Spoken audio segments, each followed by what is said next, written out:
जय हिंद मेरे प्यारे विद्यार्थियों। आज मैं आपको पढ़ाने वाला हूँ इलेक्ट्रोमैग्नेटिक इंडक्शन का लेक्चर 3। ठीक है, इसमें देखिए हम लोग आज कौन कौन सा टॉपिक पढ़ेंगे। इसमें हम लोग पढ़ेंगे सबसे पहले expression for induced EMF and induced current. ठीक है, यानी कि based on both the laws. Both laws मतलब क्या है, हम लोगों ने दो लॉ पढ़ा है। एक पढ़ा है हम लोगों ने Faraday law of electromagnetic induction, और हम लोगों ने जो दूसरा लॉ पढ़ा है वो पढ़ा है लेंस लॉ। ठीक है, तो इन दोनों लॉज के आधार पर ईएमएफ का कैसा मतलब कैसे इंड्यूस्ड होता है उसके बारे में हम लोग पढ़ेंगे।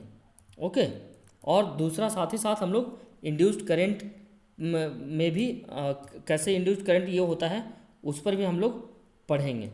ओके, तो अभी हम लोग सबसे पहला हम लोग स्टार्ट करने के पहले मैं आपको बता दूं कि लास्ट क्लास में मैंने आपका 2-3 टॉपिक्स पे न्यूमेरिकल्स किए थे। करीब 14 या 15 न्यूमेरिकल्स मैंने लास्ट लेक्चर में किया था, यानी लेक्चर 2 में। तो जो लोग नहीं देखे हैं अभी तक लेक्चर, उनसे मेरा रिक्वेस्ट है कि वो प्रीवियस लेक्चर में जाकर देख लें। ठीक है ना, ठीक है, ओके। तो ये हो गया टॉपिक 1 की बात और उसके पहले की बात। टॉपिक 2 आज जो हम लोग पढ़ने वाले हैं, method of producing induced EMF. तो हम लोग जो ईएमएफ इंड्यूस्ड होता है जो हम लोग पढ़ते हैं E इक्वल्स टू -d∅dt या -n इंटू d∅dt, तो हम लोग कितने तरीके से ईएमएफ को इंड्यूस कर सकते हैं। ओके, आफ्टर दैट हम लोग पढ़ेंगे फ्लेमिंग लेफ्ट हैंड रूल। आपको मैं बता दूं कि फ्लेमिंग लेफ्ट हैंड रूल कोई इंडिपेंडेंट टॉपिक नहीं है। हम लोगों को एडी करंट वगैरह आगे पढ़ना है तो उसका बेस है फ्लेमिंग लेफ्ट हैंड रूल, जिसकी मदद से हम लोग देखेंगे डायरेक्शंस क्या क्या होता है। ओके, इंड्यूस्ड करंट का डायरेक्शन देखेंगे हम लोग। क्लियर है? तो स्टार्ट करते हैं, हम लोग आगे बढ़ते हैं। आई थिंक सबके पास अपना अपना नोटबुक हो गया होगा अभी तक। आई विश कि आप लोग सभी लोग इस चैप्टर का अलग से नोटबुक आप तैयार किए होंगे, और अगर जो नहीं किए होंगे तो मैं उनको बता रहा हूँ कि आप प्लीज़ कर लें नोटबुक तैयार।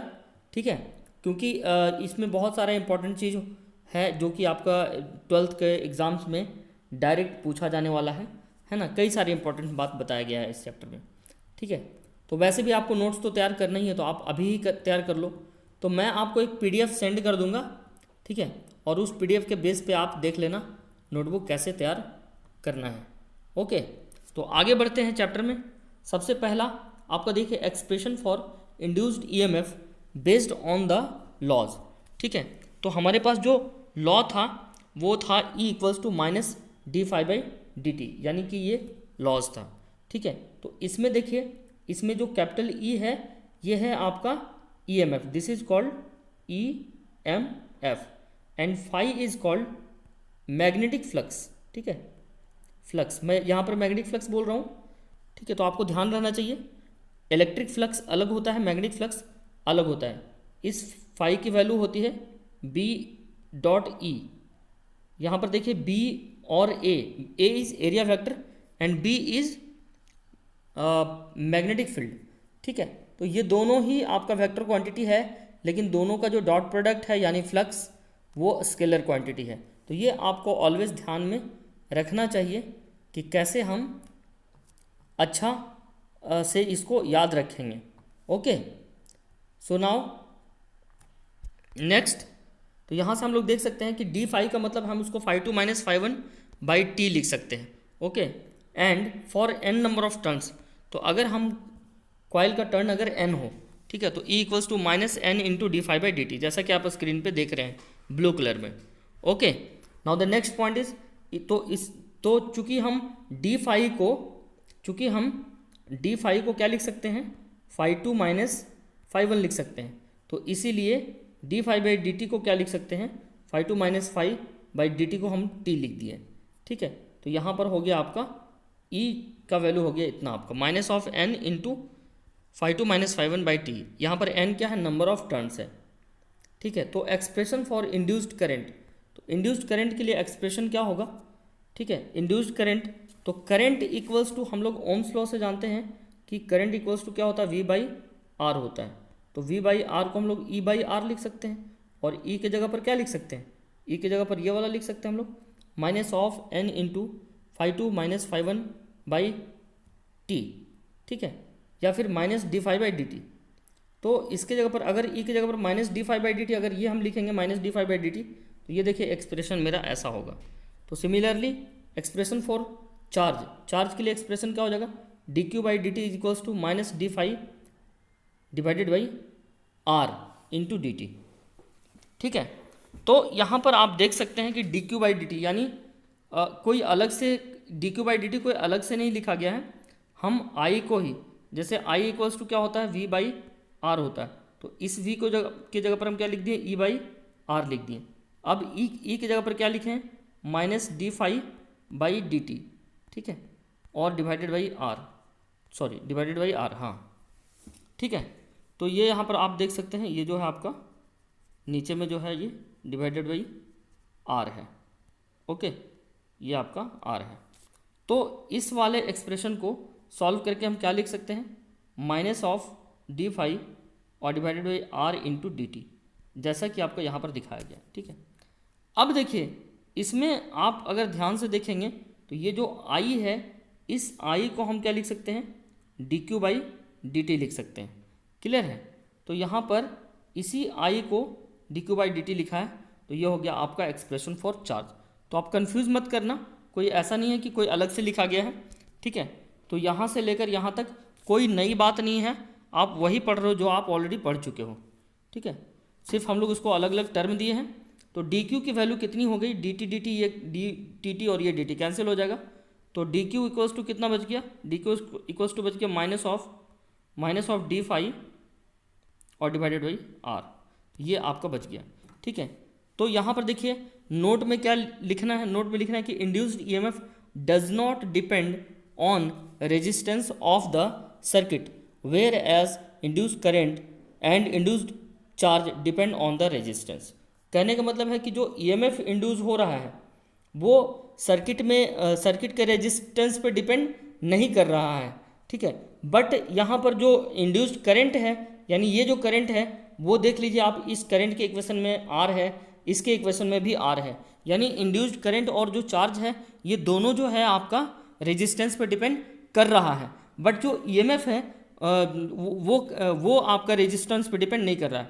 सॉरी मैंने थोड़ा सा गलत बोल दिया शायद, मतलब मेरा कहने का ये मतलब था कि जो इंड्यूस्ड करंट है और जो इंड्यूस्ड चार्ज है ये दोनों जो है ये रेजिस्टेंस पर डिपेंड कर रहा है, बट ये जो इंड्यूस्ड ईएमएफ है ये रेजिस्टेंस पर डिपेंड नहीं कर रहा, यही आपका नोट में लिखा हुआ है, okay. Now the next point है मेथड ऑफ प्रोड्यूसिंग ईएमएफ, मतलब हम लोग कितने तरीके से ईएमएफ को प्रोड्यूस कर सकते हैं। तो मैं आपको बता दूं कि इस टॉपिक में आपको इस फॉर्मूला का जरूर ध्यान रखना है जब भी आप पढ़ें कि कितने तरीके से इस चैप्टर में हम लोग ईएमएफ को इंड्यूस कर सकते हैं। तो आपको सबसे पहले फ्लक्स का फॉर्मूला याद होना चाहिए, फाई इक्वल्स टू जो होता है बी ए कॉस थीटा। तो देखने से ही लग रहा है कि तीन तरीका हो सकता है, या तो हम इसको चेंज कर दें, मैग्नेटिक फील्ड को चेंज करें, या तो हम कॉइल के एरिया को चेंज करें, या तो हम आपका जो मैग्नेटिक फील्ड है और जो एरिया है उसके बीच का एंगल यानी हम थीटा को चेंज करें। तो तीन मेथड हो सकता है। तो सबसे पहला देखिए यहाँ पर bye changing the magnetic field, यानी मैग्नेटिक फील्ड को चेंज करके किस तरह से हम ईएमएफ को इंड्यूस कर सकते हैं, ठीक है। तो अगर ध्यान से देखोगे तो मैग्नेटिक फ्लक्स फाई, यहाँ पर देखिए क्या लिखा हुआ है, magnetic flux phi can be changed by changing the magnetic field and hence EMF can be induced in the circuit as done in Faraday's experiment. तो जैसा कि आप फैराडे एक्सपेरिमेंट में इस बात को हम लोग देख चुके हैं कि हम अब जब बी चेंज होता है तो मैग्नेटिक फील्ड भी क्या होता है, सॉरी जब बी चेंज होता है, बी मतलब मैग्नेटिक फील्ड, जब बी चेंज होता है तो हमारा जो ईएमएफ है वो भी क्या होता है, चेंज होता है। तो ये तो एक बात हो गई, ठीक है। अब आते हैं दूसरी बात पे। तो दूसरा जो हमारा है मेथड वो हो गया आपका bye changing the area of the coil A available in the magnetic field. तो आप इसमें देख लीजिए यहाँ पर मोशनल ईएमएफ का कॉन्सेप्ट डेवलप होना चाहिए। हाँ ये देखिए इसी की मैं बात कर रहा था। तो यहाँ पर देखिए आपका फिर से देखिए ये यहाँ पर क्या लिखा हुआ, पहले इस लाइन को पढ़ते हैं। यहाँ लिखा हुआ कि magnetic flux phi can be changed by changing the area of the loop A which is acted upon the magnetic field B and hence EMF can be induced in the circuit। ठीक है, तो हम लोग कहने का ये मतलब है कि हम लोग B को कांस्टेंट रखें और दोनों के बीच का एंगल को कांस्टेंट रखें और एरिया को चेंज करें तो भी तो भी जो हमारा EMF जो होगा E तो भी मेरा चेंज होगा, यानी E will also change by the changing of B। ठीक है, तो ये आपका दूसरा पॉइंट है। तो आप यहाँ पर देख सकते हैं कि मान लेते हैं ये जो आपको मैं बता दूँ कि चैप्टर 4 में या 3 में, चैप्टर 3 एंड 4 में मैंने आपको बताया था कि क्रॉस का मतलब होता है, अगर ऐसे लिखा हुआ है इसका मतलब होता है मैग्नेटिक फील्ड अंदर की तरफ और डॉट का मतलब होता है मैग्नेटिक फील्ड बाहर की तरफ। ठीक है, तो ये इनवर्ड मैग्नेटिक फील्ड है और ये आपका है आउटवर्ड मैग्नेटिक फील्ड, तो आपको ये याद रहना चाहिए। तो यहाँ पर एक मैग्नेटिक फील्ड लिया गया है अंदर की तरफ। ठीक है, नाउ नेक्स्ट यहाँ पर देखिए दूसरा जो है एक कॉइल है आपका PQRS। इस कॉइल को हम इस मैग्नेटिक फील्ड में इस कॉइल को मोशन करवाएंगे। ठीक है, तो कॉइल के मोशन की वजह से क्या होगा, कॉइल का एरिया चेंज होगा और वो जो एरिया चेंज होगा तो उसके वजह से क्या होगा, फ्लक्स भी चेंज होगा। और अगर फ्लक्स चेंज होगा तो according to this formula E = -d∅dt EMF भी क्या होगा, चेंज होगा। तो देखिए कॉइल के मोशन की वजह से आपका ये चेंज हो रहा है। ठीक है, EMF चेंज हो रहा है। तो इस तरह से जो EMF डेवलप होता है उसको हम लोग मोशनल EMF बोलते हैं। तो यहाँ पर मोशनल EMF का कॉन्सेप्ट है जो कि बहुत ज़्यादा इंपॉर्टेंट है आपका बोर्ड पॉइंट ऑफ व्यू से। बोर्ड में हर साल करीब करीब मोशनल EMF के बारे में क्वेश्चन पूछता है। ठीक है, तो ये देखिए कॉइल कैसे मूव कर रहा है, ये देखिए मूव कर रहा है कॉइल। ठीक है, तो आप देखो यहाँ पर क्या क्या डेटा हम मान लेते हैं कि ये जो कॉइल की ये जो लेंथ है। ठीक है, तो आप एक चीज़ सोचो, जब ये कॉइल मूव कर रहा है, फिर से देखते हैं, जब ये कॉइल मूव कर रहा है तो ये कॉइल जब मूव कर रहा है तो क्या चेंज कर रहा है। ठीक है, तो देखिए ये जो लेंथ है आपका QR यानी Q'(R') मतलब देखो यानी ये वाला लेंथ, ये लेंथ में कोई चेंजिंग नहीं हो रहा है। बट क्योंकि देखो मान लेते हैं कि शुरू में मेरा ऐसा था, शुरू में मेरा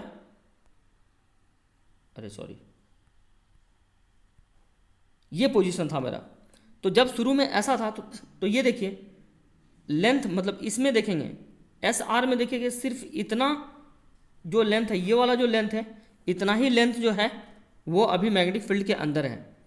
और ये जब अंदर जाएगा तो जैसे जैसे ये अंदर जाएगा ये जो लेंथ है ये अंदर चलते चला जाएगा, मतलब इस डायरेक्शन में चलते चला जाएगा।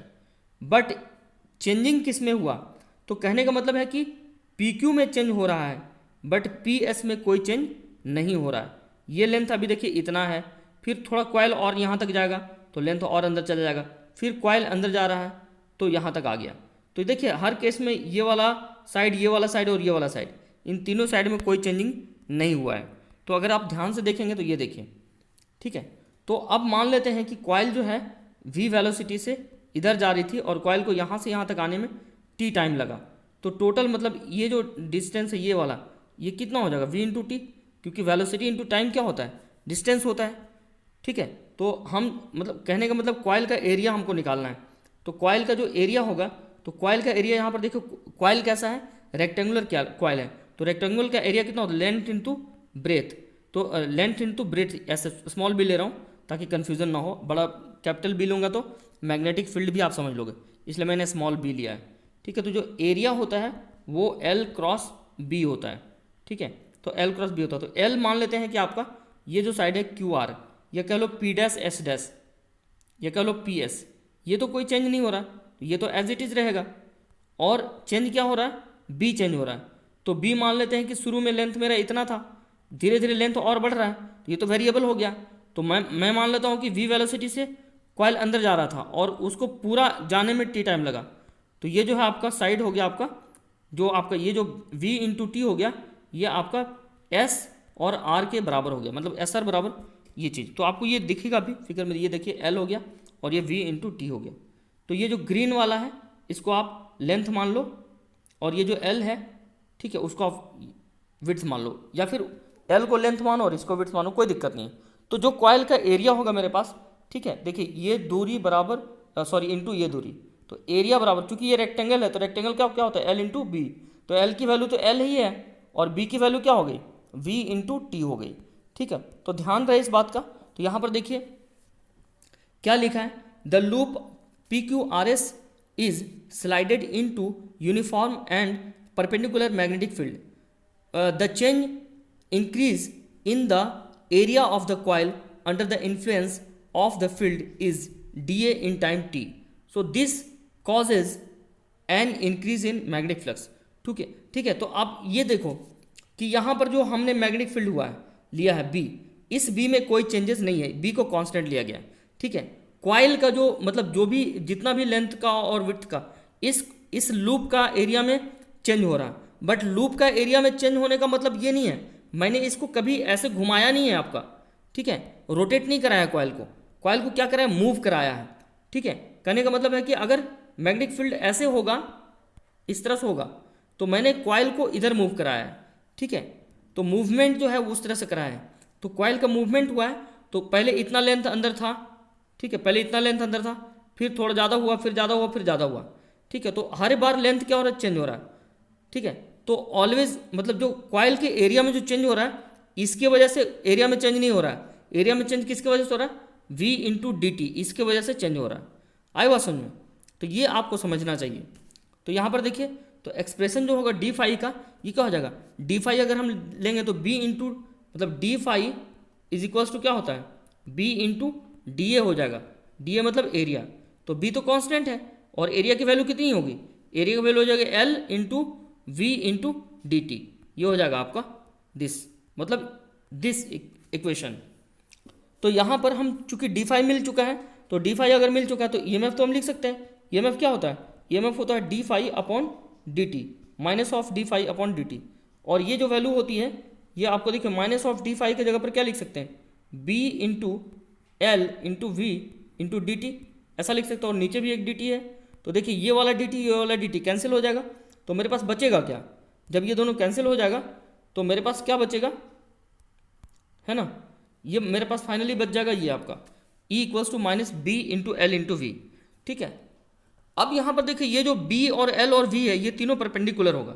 ठीक है, तो यहाँ पर देखिए the induced EMF is due to motion of the loop. कहने का मतलब है कि इसमें जो EMF इंड्यूस्ड हुआ इस केस में, ये किसकी वजह से हुआ, ये आपका इस कॉइल के मोशन की वजह से हुआ। तो इसलिए इस तरह से जो EMF इंड्यूस्ड होता है उसको हम लोग मोशनल EMF के नाम से जानते हैं। ठीक है, तो हम लोग सिंपली डिफाइन कर सकते हैं कि the EMF induced in the coil, sorry the EMF induced in the EMF induced, if the EMF induced is due to the motion of the coil, then the EMF is said to be motional EMF। हाँ ठीक है, तो ये आपका हो गया आपका motional EMF। If the loop is pulled out the magnetic field is B into L into v. Simple सी बात है कि यहाँ पर देखिए जब लूप अंदर जा रही है तो minus of B into L into v है, और अगर हम लूप को बाहर ले जाएंगे, क्योंकि देखो एक समय ऐसा आएगा कि यहाँ पर देखिए सोचने वाली बात है कि जब ये लूप पूरी तरह से अंदर चला जाएगा, तो लूप तो कांस्टेंट स्पीड से मूव कर रहा है, तो एक समय ऐसा आएगा कि लूप पूरी अंदर यहाँ पर चला जाएगा। ठीक है, तो जब पूरा लूप इस मैग्नेटिक फील्ड में चला गया, इसके बाद भी लूप मोशन कर रहा है। ठीक है, तो लूप पूरा अंदर जाने के बाद जब ये कॉइल मोशन करेगा तो इसके मैग्नेटिक फील्ड में कोई चेंजेस नहीं होगा, लेकिन इस पॉइंट पर, इस पॉइंट के बाहर जब लूप ये जाएगा तो फिर से आपका मैग्नेटिक फ्लक्स चेंज होगा, और मैग्नेटिक फ्लक्स चेंज होगा तो EMF इंड्यूस होगा। ओके, तो ये बात समझ लो आप। ठीक है, क्लियर है। तो if the loop is pulled out, तो जब अंदर ले जा रहे थे तो माइनस था, तो जब बाहर निकालेंगे तो क्या होगा, प्लस होगा। Okay, now the direction of the induced current is anti clockwise in the loop, that is P dash Q dash, sorry P dash S dash R dash Q dash P dash. ठीक है, by Fleming's right hand rule और lens rule. तो हम लोग जो direction है वो हम लोग दो तरीके से निकाल सकते हैं, या तो हम लोग लेंज लॉ का इस्तेमाल करके निकाल सकते हैं, या फिर हम लोग इसको फ्लेमिंग के राइट हैंड रूल से हम लोग निकाल सकते हैं। Okay, now the second, next तीसरा देखिए, तीसरा क्या है, तो यहाँ पर देखिए according to Lenz rule the direction of the induced current is such that it opposes the cause of changing magnetic flux. ठीक है, तो ये सारा चीज़ आपको क्लियर होना चाहिए। Here the cause of changing magnetic flux is due to the motion of the loop and increase in the area of the coil in the uniform magnetic field. कहने का ये मतलब है कि यहाँ पर जो लूप, यहाँ पर जो मैग्नेटिक फ्लक्स में जो चेंज हुआ है, चेंजिंग द मैग्नेटिक फ्लक्स, वो हुआ है किसके कारण? Due to motion of the loop के मोशन के कारण, and increase in the area of the coil. मतलब दो वजह से हुआ है, मोशन की वजह से हुआ है और एरिया में इंक्रीज हुआ, उसके वजह से लूप में मैग्नेटिक फील्ड इंड्यूस्ड हुआ है। ठीक है, नाउ द तो therefore the motion of the loop is to be opposed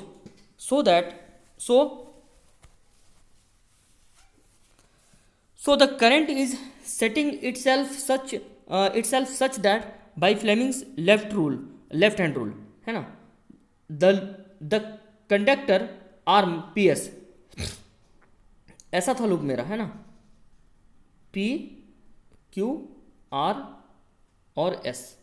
ठीक है, ये R है, तो किस लूप की बात कर रहा है? ये वाला PS। The conductor arm PS experience force to the right whereas the loop is trying to move to the left।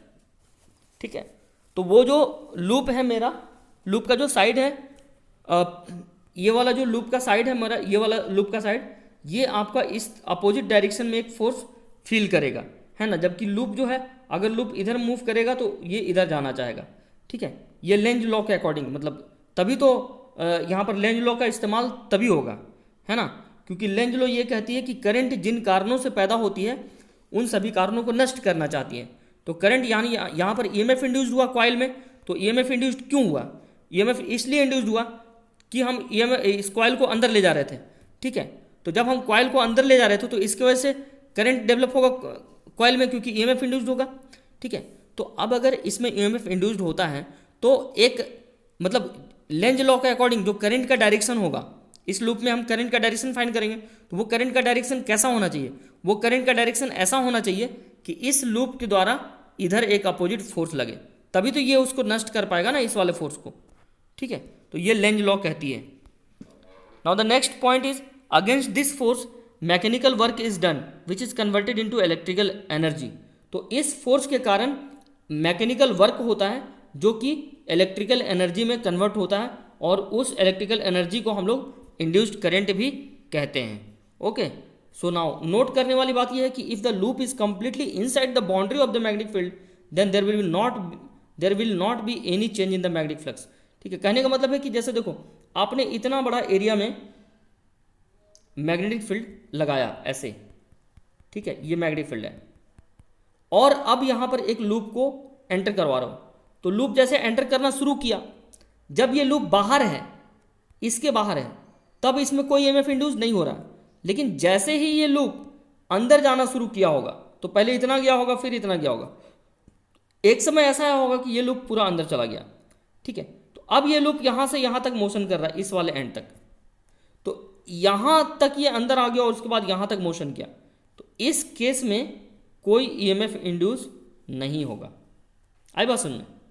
तो जब ये लूप पूरी तरह से अंदर आ जाएगा, तब उसके बाद अंदर में जब मोशन होगा, तो अंदर में मोशन की वजह से कोई ईएमएफ इंड्यूस नहीं होगा। आई बात समझ में? तो ये पॉइंट आपको याद रखने वाली है।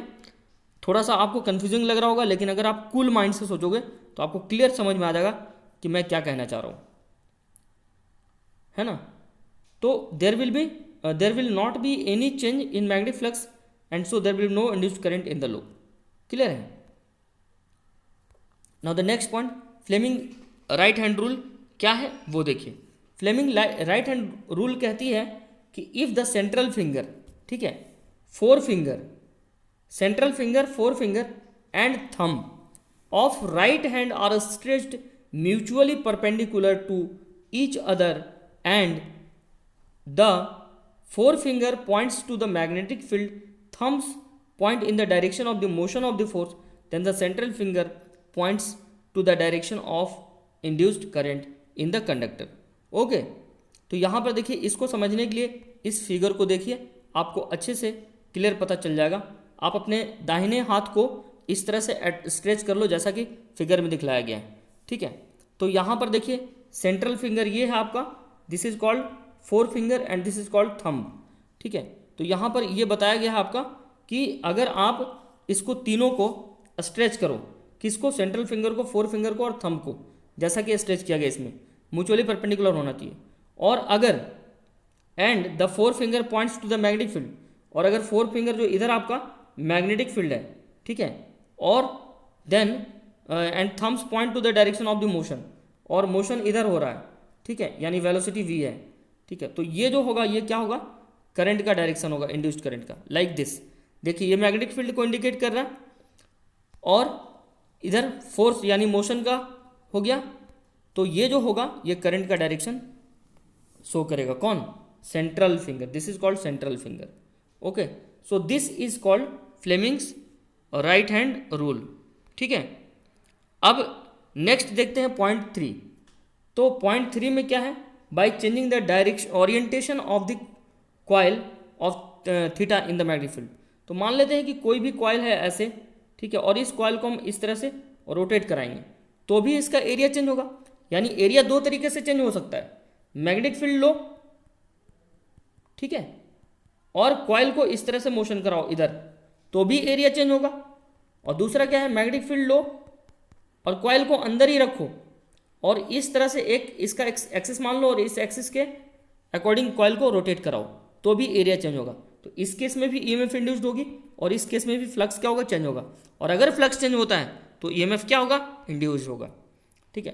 तो वही यहाँ पर बोल रहा है कि magnetic flux phi can be changed by changing the relative orientation of the loop with the magnetic field B and hence the EMF can be induced in the circuit, ठीक है। तो ये आप बहुत अच्छे से समझ सकते हैं। देखिए इस तरह से आपको डायग्राम में क्लियर समझ में आएगा।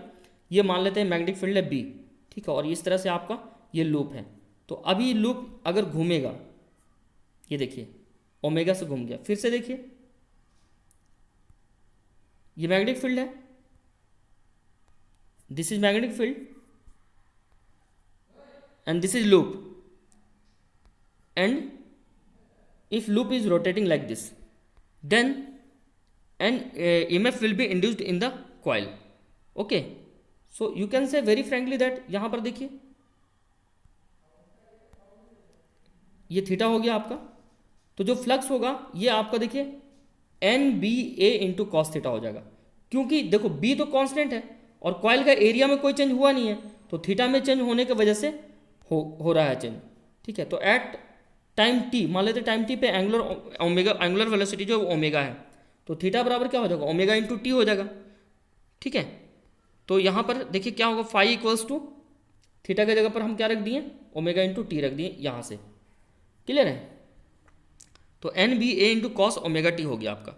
तो डिफ्रेंशिएट जब इसको करेंगे d phi by d t निकालेंगे, क्योंकि मुझे क्या चाहिए, फाइनली ई चाहिए, और ई होता है कितना, minus of d phi by d t. तो हमने ये जो निकाला है आपका, ये फाई निकाला है, तो हमें ईएमएफ निकालने के लिए उसको डिफ्रेंशिएट करना पड़ेगा टाइम के रिस्पेक्ट में।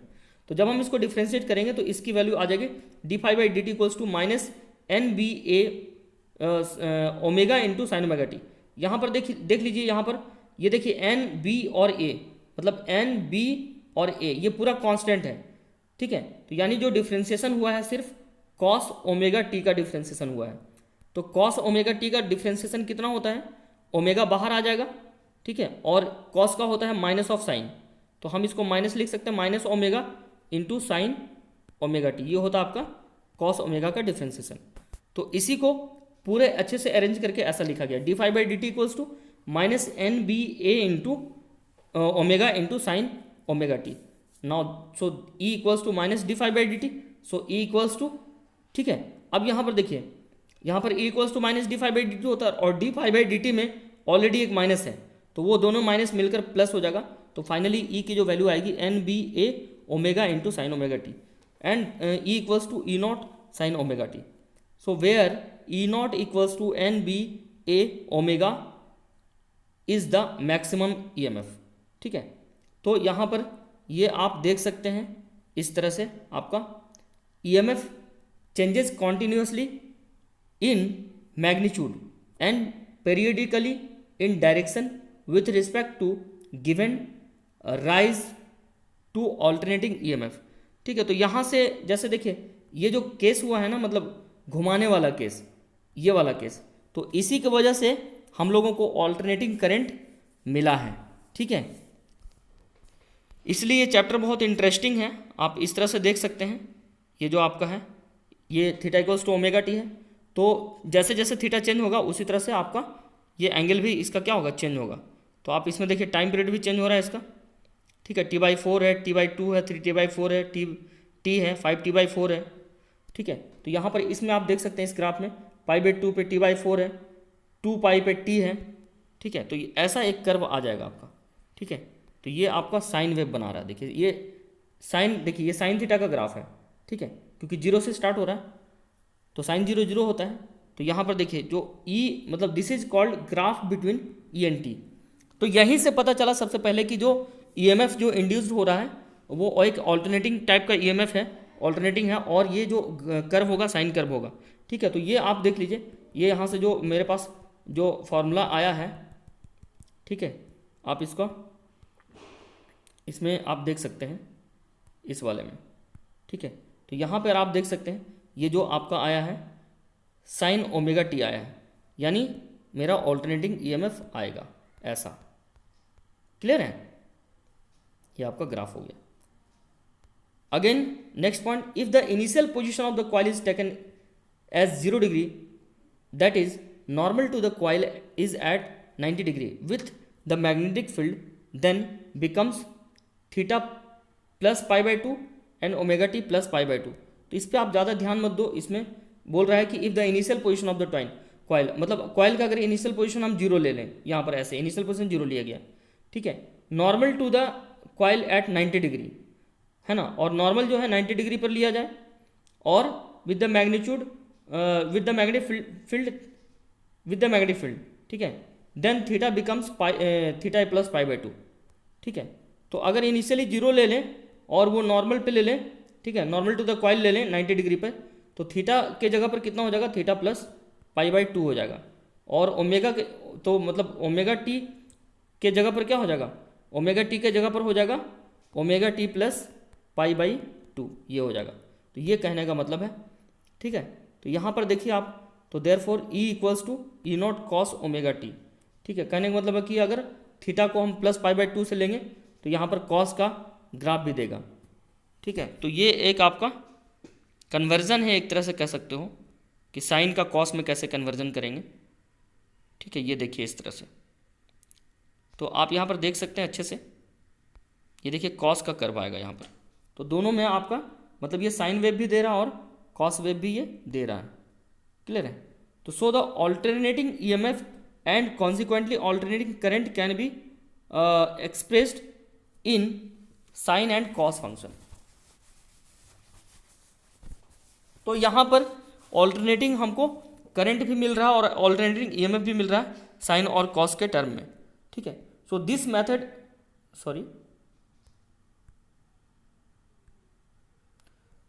Method of inducing EMF is basic principle of generator. तो यहीं से जनरेटर का कॉन्सेप्ट शुरू होता है, कॉइल का जो घुमाने का प्रोसेस था यहीं से जनरेटर का प्रोसेस शुरू होता है। तो अगले क्लास में मैं आपको एडी करंट और वगैरह वगैरह ये सब जो है मे बी मोटर या जनरेटर भी पढ़ाऊंगा अगली क्लास में, ठीक है। तो ये आप जितना भी आज मैंने पढ़ाया है उसको आप अच्छे से नोटबुक में नोट करिए, ठीक है। जैसे ही चैप्टर एंड होता है मैं आपको इसका PDF फाइल एक दूंगा, ठीक है। और अगर किसी स्टूडेंट को कोई भी डाउट होता है then you are most welcome to ask any doubt on my WhatsApp number, that is 7870184583। Okay, you can also ask in group whatever you want. Okay, thank you. Jai Hind.